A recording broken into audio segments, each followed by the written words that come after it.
The imperial court couldn't ignore the reports forever.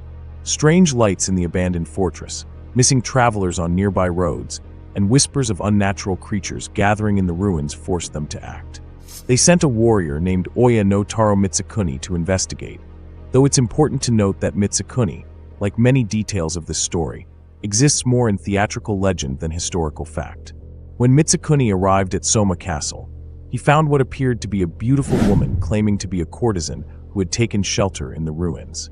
This was Takiyasha-hime in disguise, but her transformation into something beyond human had left traces that couldn't be completely hidden.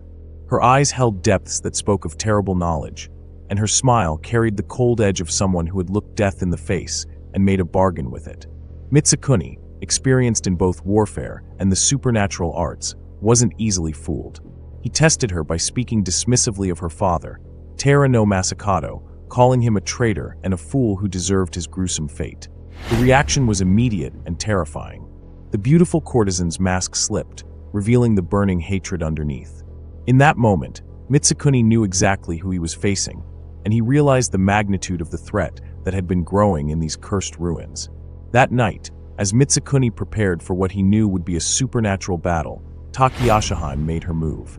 This is the moment immortalized in one of Japan's most famous and terrifying artworks, Utagawa Kuniyashi's 1844 woodblock print that captures the full horror of what she unleashed.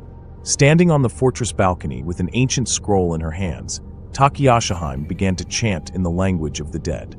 The air itself seemed to thicken and darken as she read from forbidden texts that should never have been written. The shadows twisted and merged, reality bending around her words as she called upon the collective rage of every warrior who had died following her father's dream. What emerged from that supernatural summoning was a creature of pure nightmare, a Gashadokuro, a starving skeleton of impossible size and malevolent intelligence. Imagine a skeleton 15 times the height of a man, its bones gleaming with an unholy light as they rattled with the sound gachi-gachi that could be heard for miles. This wasn't just a monster. It was the concentrated essence of an entire army's death and rage, their bones fused into a singular engine of destruction.